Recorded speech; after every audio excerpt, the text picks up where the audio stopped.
Released more than 10 years ago, the first Deus Ex was a game ahead of its time, blending together role-playing, shooter, and stealth elements with an emphasis on dialogue-driven storytelling and level designs that give players freedom and choice. Now, Eidos Montreal and Square Enix are reviving the franchise with Deus Ex: Human Revolution, aiming to use the ideas that made the original so great to create a more modern game.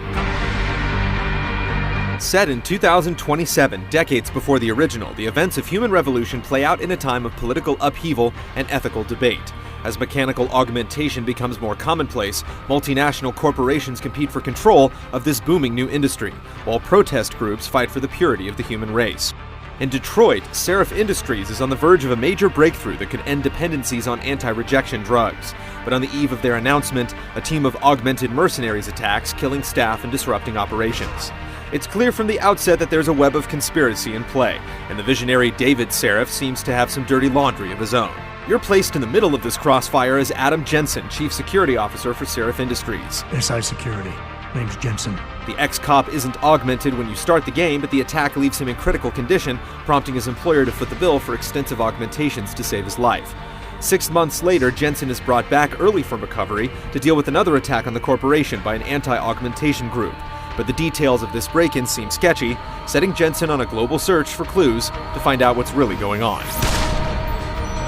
Like the original, the balance of shooting and stealth is largely up to the player. There are non-lethal weapons with tranquilizer rounds, but ammunition for those weapons isn't as abundant. Likewise, stealth attacks use energy that needs to recharge.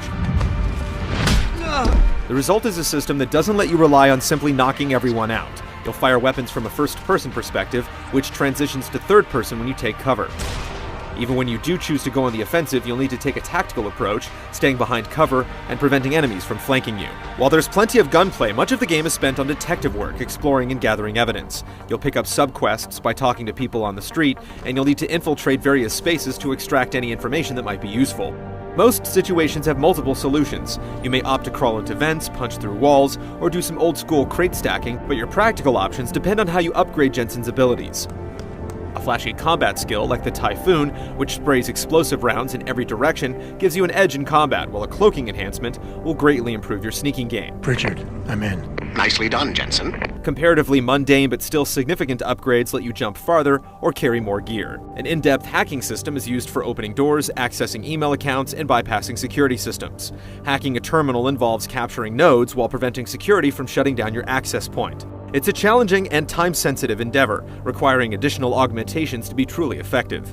There's an element of risk. A bad hack in the wrong location can attract unwanted attention. Access denied. Sometimes the best solution may be to talk your way in, navigating dialogue trees to persuade a character to see things your way. You'll be able to choose from attitudes such as empathy, humility, and reason, and because the reactions to your choices are somewhat randomized, you'll need to decipher each character's mental state and respond appropriately. All in all, Deus Ex: Human Revolution is shaping up to be a deep RPG experience with a fleshed-out world, moody soundtrack, and several nods to the original that fans should easily appreciate. Will it live up to the Deus Ex legacy despite some differing design choices, and can it successfully convert new players to transhumanism? Find out in our full review when the game ships this August.